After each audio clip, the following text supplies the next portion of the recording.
Nako po, isang linggo na lang, Pasko na. Nakabili na ba kayo ng mga regalo? Magandang araw mga kaibigan, magkapet pandasal muna po tayo. Ito po si Father Nono.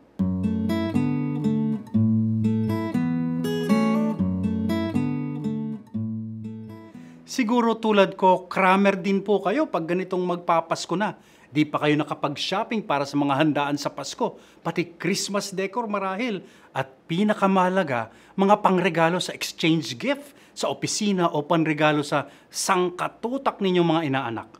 Mahirap mag-isip ng panregalo pero heto, lalo na kung ang reregaluhan mo ay mayaman.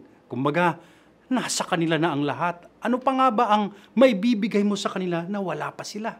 Hirap nun, di po ba? Kung meron kayong mayayamang benefactors o donors, mga kaibigang senyorita senyorito tulad ni na Don Jose o Doña Josefa, ano pa nga ba ang bukod tanging Christmas gift na may bibigay nyo na wala pa sila? At parang ganun po siguro para sa pinaka-celebrant natin ngayong Pasko. Opo, bago nyo makalimutan ang may birthday ngayong Pasko ay hindi kayo, kundi si Jesus. Kaya ang tanong, ano nga ba ang maibibigay natin sa Kanya?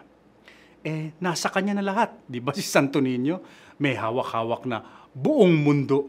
Kung ganoon, anong regalo kaya mula sa atin ang tunay na makapagpapaligaya sa Diyos? Pero ang mabuting balita po, simple lang ang hinihingi ng ating birthday celebrant. Hindi anumang mamahaling bagay, hindi ang mga kumikinang at tumataginting. Walang iba kundi ikaw lang. Oras mo, panahon mo. Dalaw ka lang sa simbahan, kausapin mo lang siya sa dasal. Sapat na yon. You are the perfect Christmas gift.